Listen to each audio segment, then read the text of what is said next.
especially the catfish workers. In fact, the firefighters actually benefit from being a little stealthy beneath the radar. And mostly probably they engaged the rank and file. The way the firefighters won was they understood perfectly the nature of the caucuses in Iowa.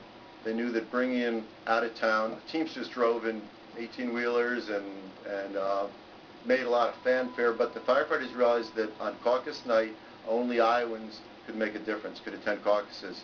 So they didn't do any of that. They had no press conferences. They didn't pour a lot of money into it. They just came out with a strategy that they realized the biggest strength was the respect that firefighters had from the community, and also that they were ubiquitous. They were everywhere in the state.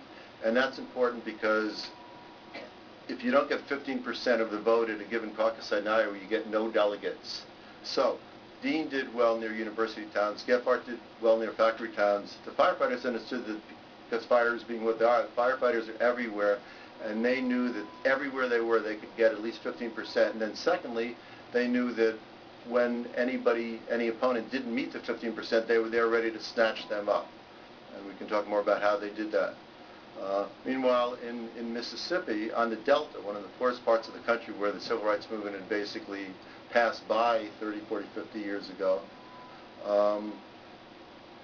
they knew that they were, again, the UFCW, which was the union there, knew they were totally outgunned. The only way they could win this was to turn it over to the women themselves and get out of the way. And that was a risk because these women had never been involved in anything like this. They'd never been out of Mississippi, most of them. But the union knew that if they had union leaders talking about this in terms of labor management issues, it would put everybody to sleep and it wouldn't get anywhere. So they made this a struggle of human rights, of civil rights, and they let the women tell their tale. And shortly before Christmas of that year, they met at a little church and they voted 471 to 1 to accept the contract that was beyond their dreams. So that's in both those cases, communication is very important. And I think I've communicated long enough right now, so I'll stop here.